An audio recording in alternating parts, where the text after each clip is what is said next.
Star Trek, Primitive Passenger Season 6, Episode 4, Janeway's Tour, Part 1. The San Francisco skyline sprawled before Admiral Catherine Janeway as she stood at the viewport of her Starfleet Academy office. Sunlight glinted off the bay, a stark contrast to the shadowy dance of diplomacy she was about to engage in. On her desk sat an opened package of coffee, a gift from Nolan Mercer. As she carefully transferred its contents into an airtight container, she couldn't help but smile, recalling their conversation from the previous evening. Mercer's ability to transport the gift directly into her office was both a gesture of goodwill and a subtle reminder of his technological superiority. The door chime interrupted her reverie.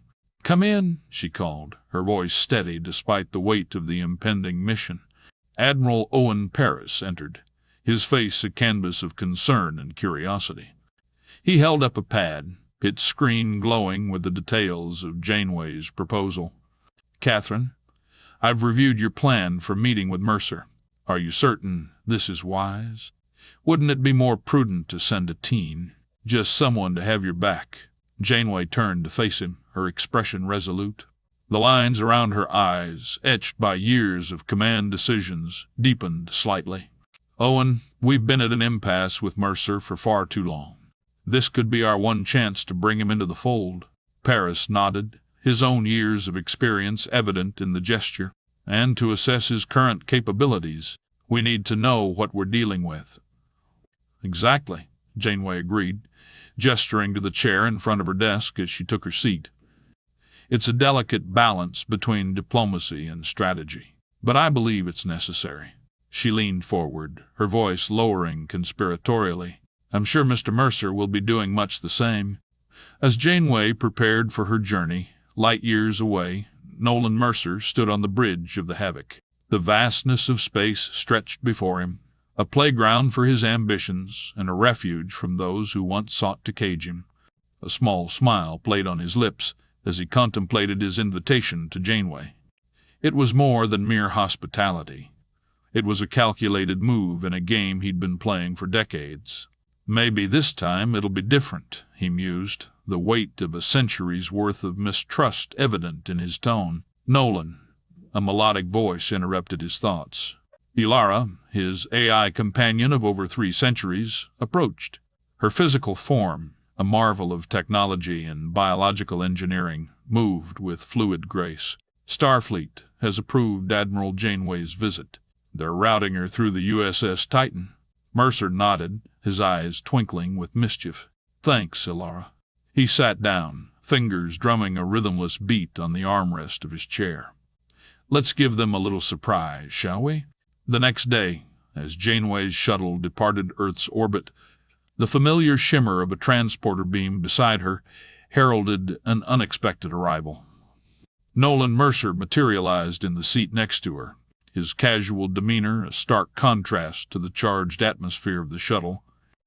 "How about we take a shortcut, Admiral?" he offered, his voice laced with amusement. The lieutenant piloting the shuttle reacted instinctively, hand reaching for his phase pistol as he turned abruptly. Janeway raised a calming hand, her voice steady. "Hold on now. Mr. Mercer and I have a breakfast appointment on morning." She turned to Mercer, a hint of challenge in her eyes. "Well, by all means." In an instant, the confined space of the shuttle dissolved around them, replaced by the expansive bridge of an unfamiliar ship. Janeway found herself standing next to Mercer, surrounded by technology that made even the most advanced Starfleet vessels seem primitive. "Welcome aboard our flagship, Admiral," Elara said, extending her hand. "The dreadship, Havoc. I'm Elara." Janeway's eyes widened, her scientific curiosity piqued. "Well, this is a surprise." She took Elara's hand, marveling at its warmth and texture. Are you?" "Flesh and blood," Elara confirmed with a smile. Janeway hadn't imagined encountering Nolan's famous AI in physical form, let alone as a living, breathing entity. "Extraordinary," she breathed, her eyes alight with wonder. Her surprise quickly gave way to a wry smile as she turned to Mercer. "Mr. Mercer, I see you're as fond of protocol as ever." "Oh, I have great respect for ALL Starfleet's rules," Mercer replied, his eyes twinkling with mischief. "I just prefer to admire them from a distance." He gestured towards the helm. "Do you think you're up for a quick trip with the blink drive?" "I guess we'll find out," Janeway answered, a mix of anticipation and trepidation in her voice. With a flash of light that Janeway recognized as the activation of the infamous blink drive, the stars outside streaked and blurred. In an instant, they were in orbit around a lush green world. Janeway felt a momentary wave of nausea, but a few deep breaths settled her equilibrium. "Welcome to morning, Admiral," Mercer said, gesturing to the view screen with a flourish. The planet below was a vibrant tapestry of blues and greens, reminiscent of Earth yet uniquely alien. "If it works for you, we can conduct our visit here while waiting for the USS Titan to catch up." Janeway tilted her head, spreading her hands in a gesture of acquiescence.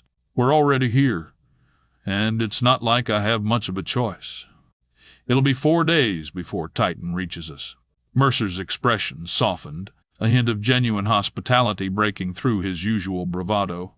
"I can drop you right back in the same shuttlecraft if you like. You're welcome to take the long way if you prefer."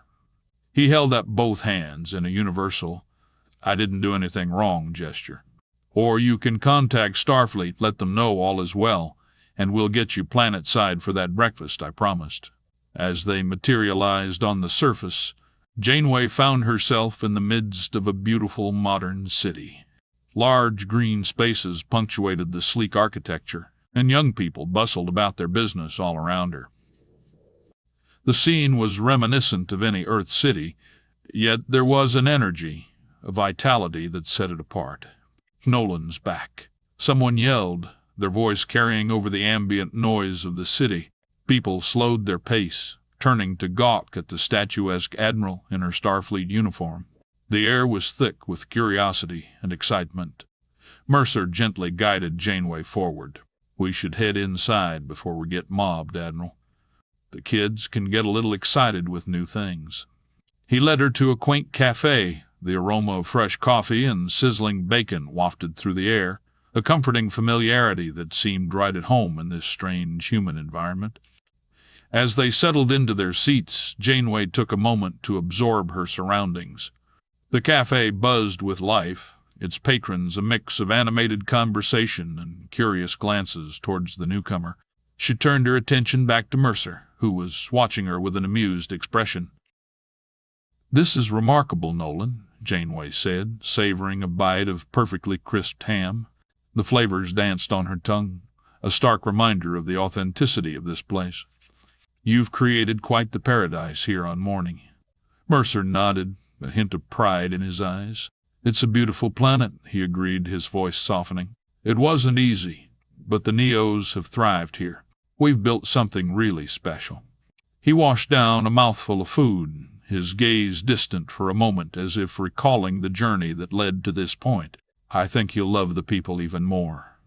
Janeway leaned forward, her voice dropping to a near whisper. "And all these people? They're all clones?"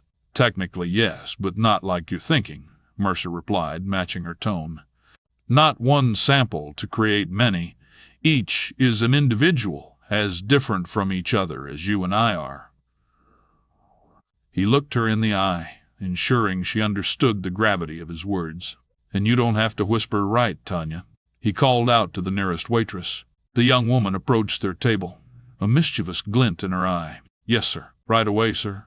"Whatever you say, sir," she said stiffly, before bursting into laughter along with Mercer. "More coffee, ma'am," Tanya offered, leaning across to Janeway's side of the table.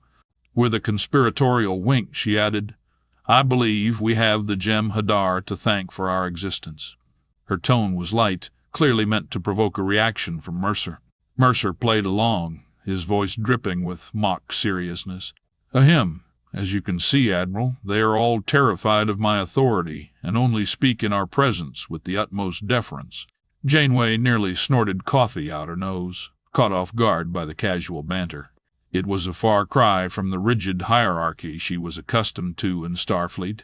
"Join us, Tanya," Mercer invited, gesturing to an empty chair. "Let the Admiral interrogate you for a bit." Without hesitation, Tanya, a petite dark-haired young woman with olive complexion and sparkling eyes, slid into the chair beside Janeway. She snagged a slice of bacon from Mercer's plate with the familiarity of a family member. "I'm Tanya Flagstaff. Ask me anything," she exclaimed, her enthusiasm infectious. Janeway found herself caught up in the moment, her diplomatic mask slipping as genuine curiosity took over.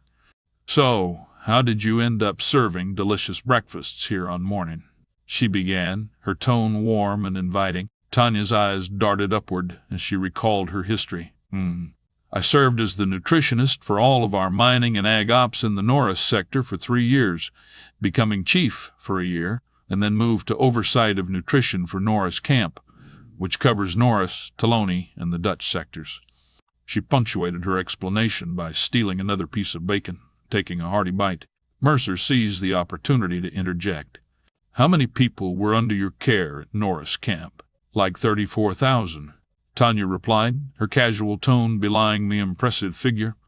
"I had 6 directors, 300 stewards, and I don't know how many ship's captains working for me. We were responsible for properly feeding about 34,000 workers." She reached for Mercer's fresh-squeezed orange juice, the gesture so natural it seemed she'd done it 100 times before. "It's hard in the mines, and the logistics keep you on your toes." Janeway's eyebrows rose, impressed by the scope of Tanya's former responsibilities. "That's quite a career. You climbed the ranks pretty fast, I'd say. And how'd you end up here in the cafe?" Tanya shrugged, washing down a big bite of Mercer's pancake. "I worked a year after service at Norris Camp, then retired," she said matter-of-factly. "Now I do what I want, and I want to work here on morning." As an afterthought, she added with a hint of pride, "Oh, it's easy to rise in the ranks when you're first gen." Janeway's fork paused halfway to her mouth. "Retired. I'm still a while from retirement myself." Her brow furrowed. "At least, I hope so," she said flatly. As she processed Tanya's words, first gen meaning the first group of Clo, "How old are you?" Tanya waved her hand dismissively. "You can say clones. We don't love it, but it is what it is." Her tone was casual, lacking any hint of offense. "I'm almost EIGHT, she added with childlike excitement. Janeway's hands, still holding her coffee cup and fork, fell to the table with a soft thud. Her mouth gaped open as she looked between Nolan and Tanya. "EIGHT? 8 Earth years?" Nolan, smiling and nodding. Both Mercer and Tanya erupted into laughter at Janeway's reaction. "She's an old-timer around here," Mercer chuckled. Tanya nodded in agreement, licking bacon fat from her fingers with unabashed enjoyment. As the lunch rush picked up in the restaurant, Tanya excused herself to get back to work. Janeway leaned toward Mercer, her voice low. "Are you and her?" Mercer's laughter echoed through the cafe once more. "No," he said, exaggerating the word. "You mean because she's stealing my food and so casual around me?" He shook his head, his expression softening. "No, you'll see. They're all like that. I'm like the fun uncle they never had. Things are very relaxed planet-side, but brutally serious when at work. Space mining is not for the faint of heart." Janeway nodded, processing this new information. She steered the conversation to more familiar territory. "And how goes the mining business? I know you're the go-to when the Federation needs refined materials. I'm guessing business is good." She wiped her mouth and pushed back from the table, her tone becoming more casual. "You know, I haven't heard of, what was it? The Norris sector. Norris Camp." Mercer and Janeway left the cafe, stepping out into the warm morning air. They walked along a greenway beside a wide river, the sound of flowing water, a soothing backdrop to their conversation. Mercer's voice took on a more serious tone. "So, the Norris sector is near an area where you encountered the Hirogen and the Antheran Empire. Oh, in the Delta." He paused, waiting for her reaction. Janeway's steps faltered for a moment as the implications sank in. "I hadn't even considered that," she said thoughtfully. "You have no limits, do you? You can set up mining operations or farms anywhere in the galaxy. Just one reason why the blink drive technology needs to be safeguarded, Mercer replied, his voice low. And you're aware of its effect when applied against the Dominion. As they walked, he turned to face Janeway, his expression serious. Tell me, do you see Starfleet mothballing the blink drive as too disruptive? Or adding it to every ship to keep adversaries at bay? Janeway sighed, the weight of the question evident in her posture. Well, that's the conundrum, isn't it? Nolan motioned toward a comfortable-looking park bench, soft and spongy, and they sat. Janeway continued, As a technology, it's even too powerful for Starfleet. It completely upsets the balance of power. The Klingons and Romulans would likely form an alliance, maybe even attack, just to keep us from using it. Her voice lowered, taking on a conspiratorial tone. There are elements in Starfleet who think it should be destroyed, and elements who would militarize it immediately. I think you've encountered some of them. Mercer's face darkened momentarily, old wounds briefly resurfacing. So I can't trust Starfleet to manage it the way I have for the last 100 years. But you're in an unusual situation, Nolan, Janeway countered, her tone sympathetic yet firm. You've been able to utilize the drive to build an empire, even a people. She gestured to the bustling city around them. You've used it for military purposes, but not specifically against the Federation. The powers that be want to control the technology, but it's a matter of who's in charge on what day as to what we would do with it. So you can see why Mercer began. Absolutely. I get it, Janeway finished for him, understanding dawning in her eyes. Mercer tapped his comm badge, his demeanor shifting back to its usual lightheartedness. Elara, can we transport to the Ag Ops on the northern continent real quick? He waited for a response, but instead, he and the Admiral disappeared in a shimmering light. Hithak, they materialized beneath a massive dome, the blue sky above segmented by translucent triangles. Even Nolan's eyes widened in surprise, a rare occurrence for a man who had seen the wonders of the galaxy. I guess that's a yes, Mercer quipped, as both he and Janeway exchanged dumbfounded looks. He chuckled, shaking his head in amused disbelief. You know, Elara and I have technically been together for well over 400 years. But she's come to know me so well, I can never figure out if she's trying to surprise me or is just reading my mind. She actually has a savage sense of humor. Janeway's hearty laugh echoed through the vast space, a sound rarely heard in the corridors of Starfleet Command. I'm used to ship's computers who only do what they're told. She really has a mind of her own, doesn't she? Her eyes roamed the enormous structure, scientific curiosity mingling with awe. This is astounding. How big is this farm? Mercer's eyes twinkled with excitement. Let me grab a tender, Catherine. We'll get some altitude and see just how big it is. He gestured towards a nearby hangar where a small hovercraft waited. Elara IS is actually a mind of her own. She's modeled on the minds of massive beings who live for 4,000 years. He stopped dead in his tracks, realizing himself in this moment just what Elara really is. Catherine stopped, just short of running into him, and in an instant they both continued into the hangar. Holding the door open, Nolan added with a hint of mischief, It's designed for one person to stand inside, but I think we'll manage.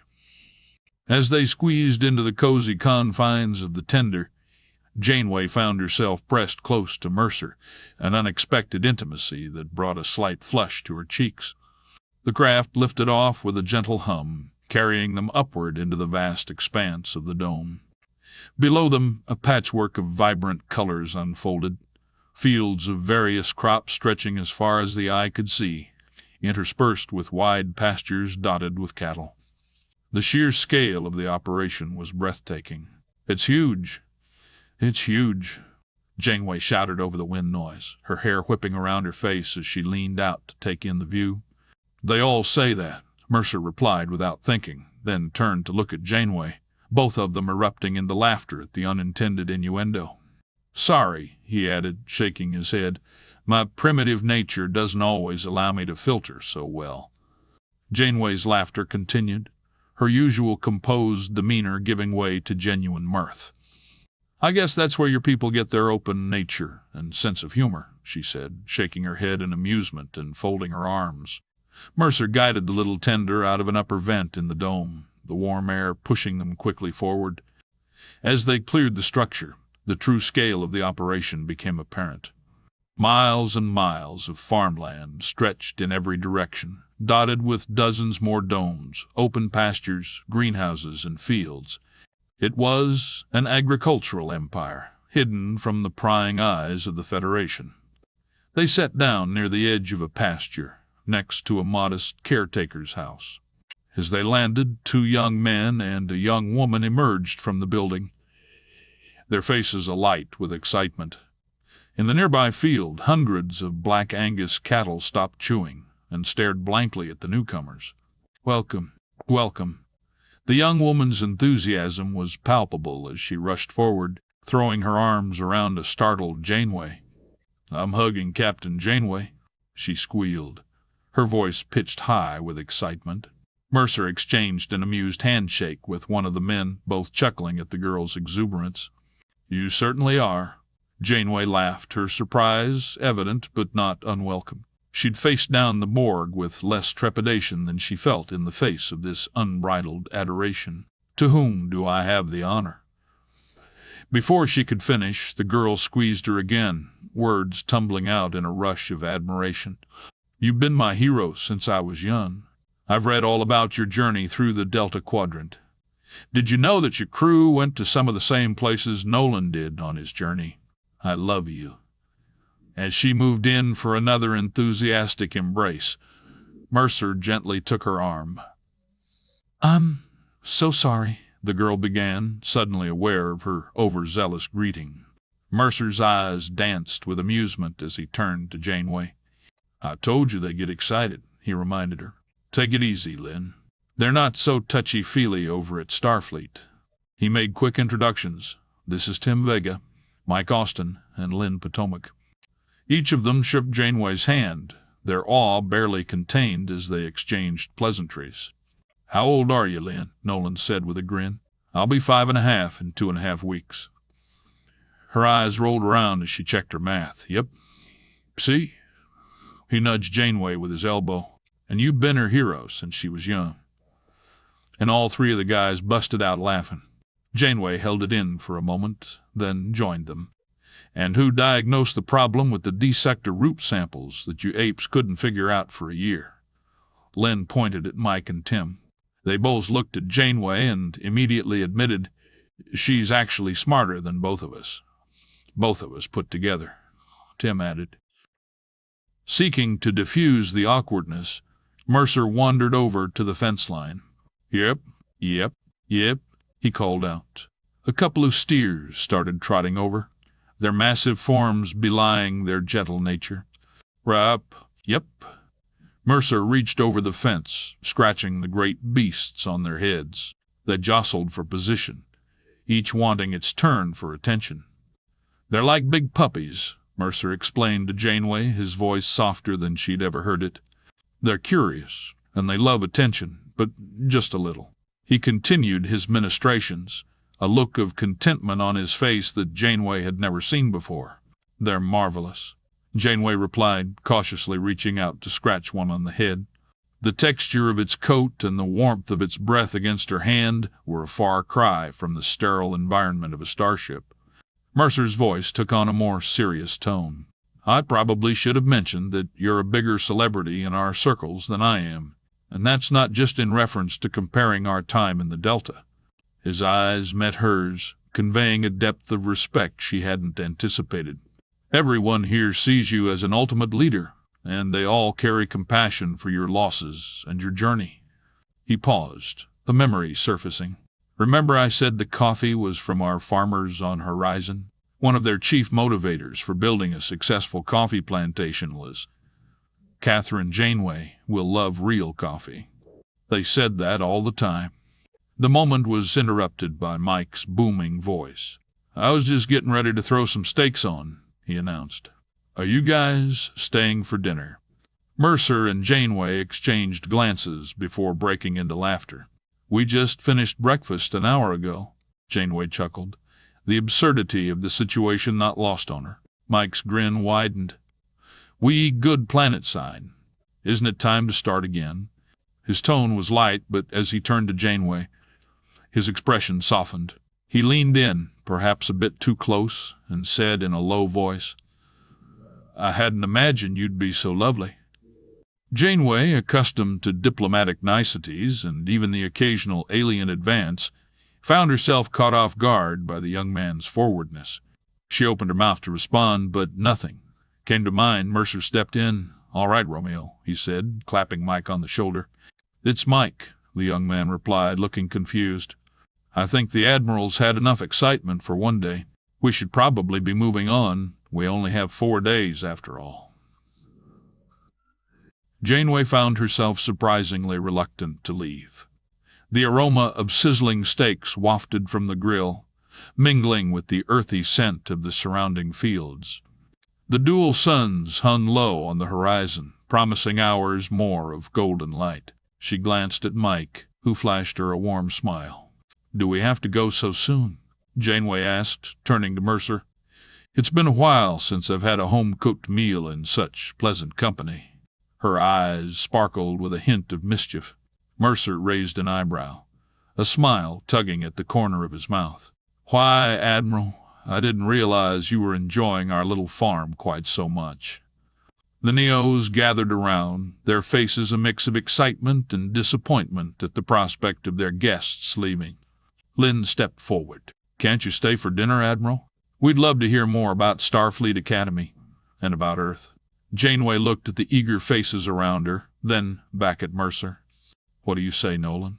A few more hours won't hurt, will it? Mercer chuckled. I suppose not. But after dinner, we really must be going. There's still so much to show you. A cheer went up from the Neos. As they all moved towards the outdoor dining area, Janeway found herself swept up in animated conversations about space exploration, Federation politics, and life on Morning. Hours later, as the twin suns of morning finally dipped below the horizon, Janeway stood to address the group. Thank you all for your incredible hospitality. This evening has been enlightening. She smiled warmly at her hosts. I hope I'll have the chance to visit again someday.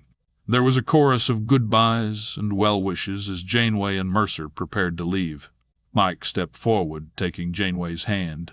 It was an honor to meet you, Admiral. You're always welcome here.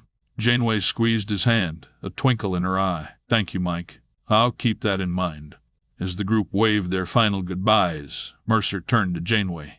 Ready for the next stop on our tour? Janeway nodded, her expression a mix of contentment and anticipation. Lead the way, Mr. Mercer. What's next on the agenda?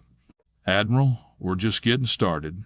How would you like to see where some of that diuranium in your starships comes from? With a nod from Janeway, Mercer tapped his comm badge.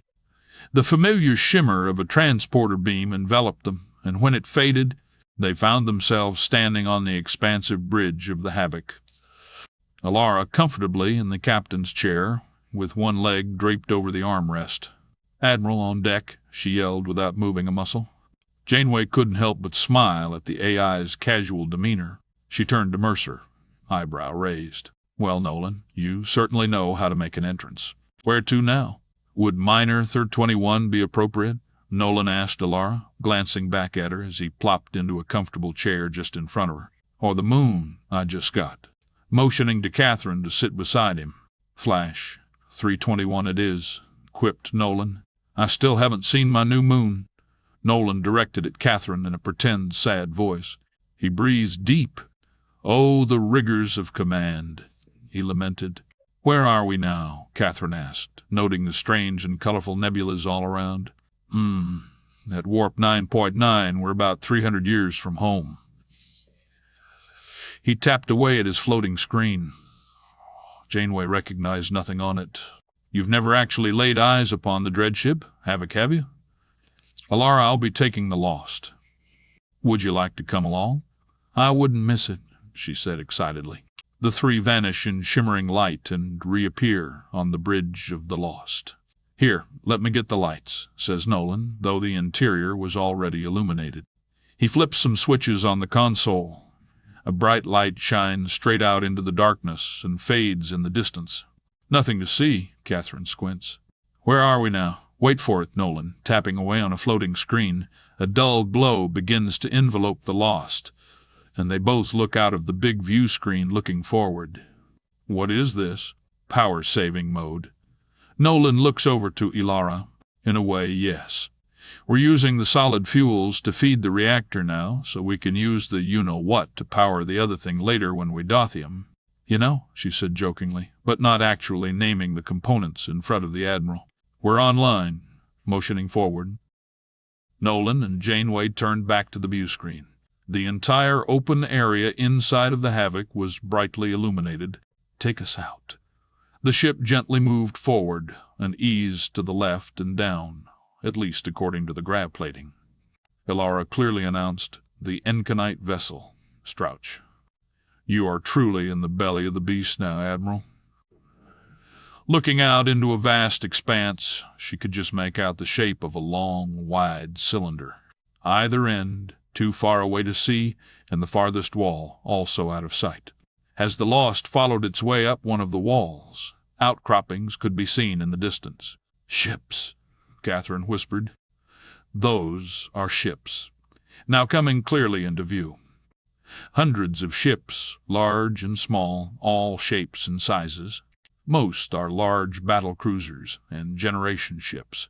Fighters, frigates, cruisers, and many large luxury liners all grouped together.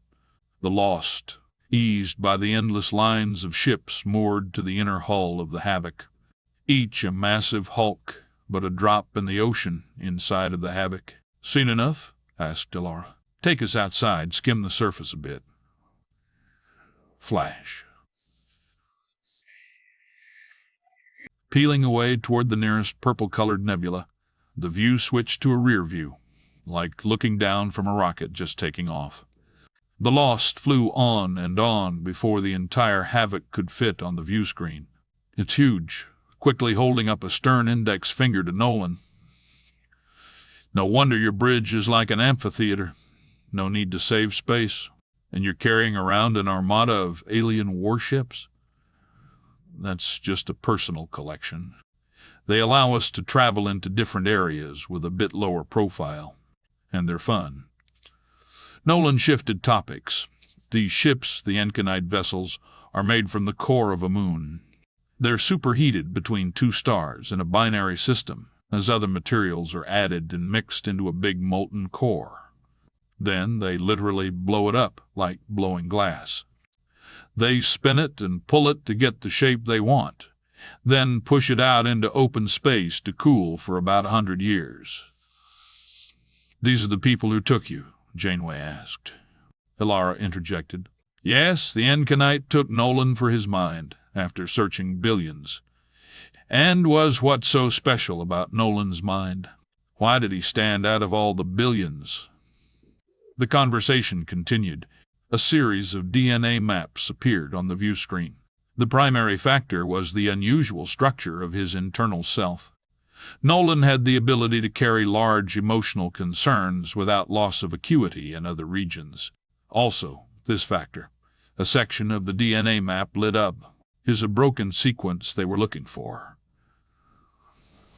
"That's a marker for Alzheimer's," Nolan whispered to Catherine. "Pretty sure I was a vegetable when they found me, or I was already dead." Catherine flashed a shocked glance at Nolan and noted the solemn look on his face. "How close are we?" Nolan asked Elara. "We're coming up on range. It's always muddy here, so I like to get in a little closer." "Will you be able to park and come down with us? Or park farther out and bring one of the other ships?" "No, thank you, though. You know how I am about the miners out here. The asteroids, not the people." There was a long pause as Elara focused intently. "Just you love birds. You can have the place all to yourselves." Catherine looked at Nolan for just a moment before they both beamed out. Catherine stood just in front of Nolan on a rocky outcropping, overlooking a massive open pit mine. Enormous machines, dwarfing even the largest Federation mining equipment, moved with surprising grace, extracting precious ores from the ground. "Welcome to our primary diuranium mining operation," Mercer announced, gesturing to the bustling activity below. "We're refining on site. The process is 3 times more efficient than traditional methods." Janeway's scientific curiosity was piqued. "How did you manage that?"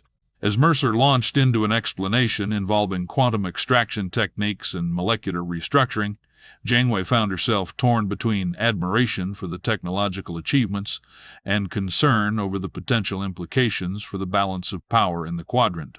"I'm sorry, Nolan," shouted Elara. Their tour of the mining facility was cut short by an unexpected transport directly back to the Havoc. "I'm sorry to yank you out with such short notice." Elara was concerned Nolan would think she'd acted too rash. "The eddies were pulling. The Lost out of shape. I couldn't hold position. I don't like these miners." Voicing her frustration. "Thanks for getting us out," Nolan said calmly. "We saw what we needed to." "You're welcome." Elara was out of sorts. "Why don't I take the Lost, or maybe 327, and do some sightseeing with Catherine?" Nolan took a careful breath. "You can head home. Chill with your buddy Mpok Nor," he said playfully. "Why not take her in the orb?" said Elara, still a little rattled. "I'll give you a double cell. You can go wherever you want." "Does this seem familiar at all?" Nolan asked as the black egg-shaped craft rotated slowly. "Is this the Void?" "In the Delta Quadrant?" Janeway asked. "It's actually the Nekrit Expanse. You're in the heart of it. Both looking out at absolutely nothing. I come here a lot to clear my mind." They sat for a moment. "This is about as empty as it gets. You must have a lot on your mind." They sat quietly for another moment. "I guess that's all there is to see here." They flashed again. High above a brown and red planet with large cities strewn about. Kronos. Nolan tapped through a series on his floating console. "Just sent a gift to Emperor Kallis, Ambassador Worf, and Chancellor Martok." He mentioned to Catherine, "We should probably be going." He whispered hastily. "Alien vessel, identify yourself," came the command over the comm. "It's Nolan Mercer, my friend. Please give the Chancellor my regards." Nolan replied, "We've got incoming," he says to Catherine. A massive Vorcha-class warbird decloaks directly in front of them. "You're going to get us killed," said Janeway, squirming in her seat a little, concern on her face, realizing she can see the Klingons' faces on the ship immediately in front of her. "What's the meaning of this, Mercer?" An agitated Martok appears on the view screen. "Just dropping off a gift, Chancellor. I apologize for the intrusion. It's a gag replicator. You must try Selection 52. Replicated gag is a crime against Klingon kind." He made the face of a child forced to eat broccoli. "Lifeless slop. Besides, there are only 51 kinds of gag. It's not replicated, Martok. It's real. If you like it, I can have machines ready for every ship in the Klingon armada in short order." "And what, pray tell, is this?" Holding up a wriggling light green larva. "Gag number 52. Sir Green Wrigglers, a gift from me to the Empire." Nolan overstating the importance of the worm. "Try it." Martok tosses the tiny beast into his mouth and bites down. Dark green juice squirts out of his mouth and down his chin. He grunts in approval. What is it? Tips his head back and drops another wriggling green maggot into his mouth. It's blood gag, like usual, but in its larval stage. Kind of a taste explosion, huh? Janeway, taking all this in. "I didn't realize you and the Chancellor of the Klingon Empire were on a first-name basis," she said with a question in her voice. "Who is that?" Martok challenged. "My apologies for dropping in unannounced, Chancellor. Please give my regards to Ambassador Worf." Nolan said hurriedly, "And the Emperor, of course. We need to be going." Nolan pointed at proximity indicators showing multiple ships approaching. Catherine took note. Nolan tapped his console. and they were gone in a flash. Fist. The tiny black orb sat a great distance away, but Janeway could clearly see what was in front of them. An actual ringworld, she marveled. I don't know what to say. I know we've eaten well today, Catherine, but dinner on the farm was hours ago, and we've been at this for nearly 40 hours. How about we sit down for the night and grab a bite before bed? Janeway shook off her amazement, for it seemed like the 100th time today. I could eat, she replied. On the surface of the ring world, Nolan guided them through the underbrush and into a dusty, prefabricated dwelling. He tapped his comm badge, and a small pile of provisions and equipment appeared in the middle of the room. We won't exactly be roughing it, he spoke. Spreading the equipment out, he tapped a button and a large, pre-made bed materialized, complete with blankets and pillows. Sleep. He pulled a large, box-shaped piece of equipment up, and its legs extended beneath it. Dinner. He folded out a table and grabbed a couple of folding chairs and set them up. Accommodations, he said, opening his arms. Janeway had been staring out the window, looking up at the ring, appearing to extend into infinity. She turned, surprised that the room was now filled with furniture. Your orb ship must have a very large trunk. It's amazing what you can do with a well-designed pattern buffer. He gestured to the items in the room. Any preferences for dinner? Are we in danger here? Catherine asked. Are the locals going to come knocking? Mercer tapped at the replicator. 2 pork chops, bone-in, baked potato with bacon and cheese, green beans, and a fresh salad. He turned to Janeway as a large plate appeared and swirling light played upon it. That sounds good to me. Maybe add some sour cream to that potato? Nolan repeated the order and pulled his large plate of food out of the machine. He waited for Catherine's plate as well. Give us a variety of cold drinks, he said aloud, putting both plates on the table. Nolan grabbed a large tray filled with an array of pitchers of liquid and empty glasses, set it in the middle of the table, then pulled out a chair for Janeway. Please, he motioned. As they sat down, believe it or not, with millions of times the surface area of Earth, there is not a single advanced being on this entire ring. Putting the first bite of pork chop into his mouth. Catherine was lost for a moment as she put a small bite of pork into her mouth as well. Unbelievable, this is replicated. It's an odd dichotomy, Nolan said, chewing and cutting into his potato. We could live here. A whole society could. There are numerous edible critters, birds and fish here. The water is potable. The atmo's perfect. No blazing summers, no freezing winters. He gestured with his fork. It's like a paradise in many ways. But no one's home, she replied, drinking down a tall, cold lemonade, still concerned with potential visitors. But it's a trap, Nolan said, looking up from his meal. There's no oil or coal to extract, no metals or minerals to mine, no concrete or large stone areas, big enough to quarry anyway. It's a hunter-gatherer's utopia, but you'll never become an advanced civilization with only rocks and sticks to work with. Plenty of food and water if you're willing to work for it, but not much else. She continued, it's like a vacation home. I hadn't thought of it that way, but yeah, that's pretty much what I use it for. Great place to visit. Nolan shifted gears. Oh, you like the pork chop and potato. He washed down another bite. It's not technically replicated, it's transported. So you keep pork chops in your pattern buffer.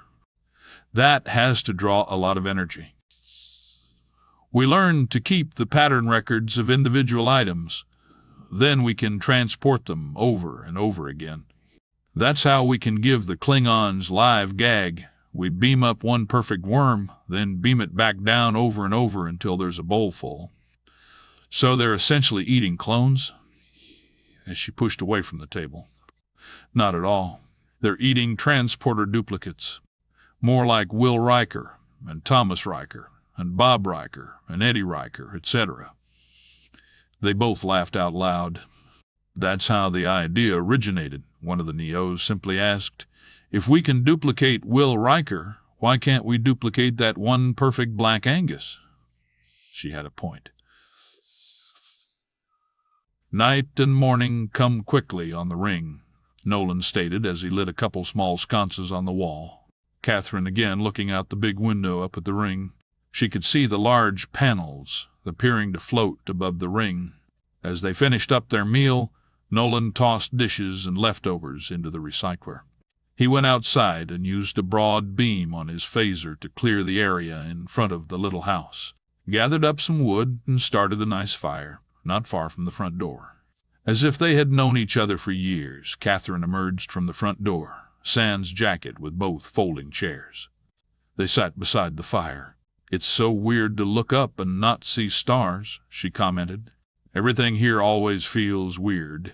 I don't think planet-based beings could get used to it in one lifetime." He looked up. "I've been on starships for hundreds of years, and it still feels odd." After a pause, "So the Klingons?" Catherine leaned forward, sipping a drink and looking from the fire to Nolan. "You really have no reverence, do you? Blinking into Federation space and kidnapping an admiral is one thing, but jumping into orbit around the Klingon homeworld seems a bit dangerous," she chuckled. "Even for you." Nolan's gaze remained fixed on the dancing flames. "The Klingons and I have an understanding. After the Dominion War, Martok decided that I'm tolerable. My contributions honorables, I guess." Catherine leaned forward, intrigued. Nolan nodded, his voice thoughtful. "Martok may be a simple warrior, but he's no fool. He recognized the value of unconventional tactics, even if they didn't align with traditional Klingon values." Nolan's expression hardened slightly. "If only the Federation were so easy to impress." He gestured towards the sky. "But you saw those incoming ships before we left Kronos. Martok would be just as happy to capture me and take the Blink Drive as the UFP. Respect only goes so far in galactic politics." "It's been an illuminating day all around, I think." Catherine looked over at Nolan, more questions than she could put voice to. "A bizarre and beautiful evening." She took a deep breath and let it rush out. "Catherine, I hadn't thought about it. Do you want to get washed up? Maybe some clean clothes?" As if the thought had just popped into his head and came straight out his mouth. "I've been working on a system, actually," tapping on his floating console as he stood up. A silver light swirled around Nolan. He was briefly nude within the light, then reappeared in soft, comfortable clothes. Viola, looking down and around to ensure he had clothes on. "It doesn't always work the way I planned for it to, but we're getting the bugs worked out. I'm clean, too." Catherine seemed both amused and skeptical as Nolan took a thin wire from his wrist and attached the ends together around her wrist. "Here goes. Don't worry, I'll look the other way." He turned around and tapped the console. Janeway still sitting in her chair, suddenly nude, then wearing clothes similar to Nolan's, carefully peeking over his shoulder. "Are you decent?" Yes." He pumped his fist in victory. Bright, high-noon sunlight completely lit up the little house. Nolan instinctively threw his arm over his eyes without waking. Catherine began to sit up in the bed next to him, squinting and lifting the blankets. Realizing she had nothing on, she rolled her eyes, then looked around the sun-drenched room. On the folding chair next to the bed, she found her cleaned and pressed Starfleet uniform draped over the back. On the seat was another set of clothes. She pulled at these and recognized blue jeans, a soft T-shirt, and a jacket. Boots on the floor. She slowly peeked under the covers at the scared, muscular bulk beside her, then quickly dropped the blanket and rolled out of bed. She got dressed in the civilian attire. Coffee, hot, black. She whispered into the replicator. Sitting in the blazing sun near the final smoldering embers of last night's fire, Catherine finished her coffee and considered all that Nolan had shown her. Perhaps the one thing that surprised her the most thus far was Nolan's constant state of solitude. He interacted as normally as anyone with his Neos, and was completely comfortable making an unplanned sales pitch to the leader of the Klingon Empire. But he did all of it alone. Even Elara seemed to have limited access.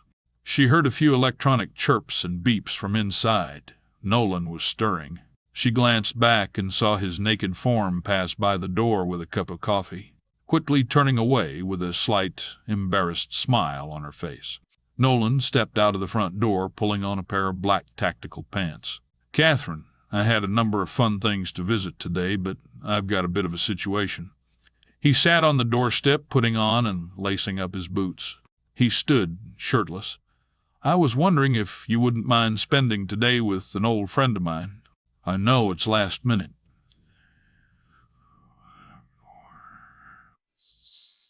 The orb appeared out of nothing above a blue and green planet with a hazy atmosphere. "Let's hop down to the surface. It took a minute, but I was able to set up a meeting for you. I hope it's okay?" Giving no indication of what the plan was. Catherine was not at ease. "I don't even know where we are, Nolan," she said with a question in her voice. "I don't want to." They both disappeared in a shimmering light. They re-emerged just outside of a large marble building in a sunny courtyard, the haze burning off in the morning light. She looked around with trepidation. "I'll be back tonight. I've got a situation."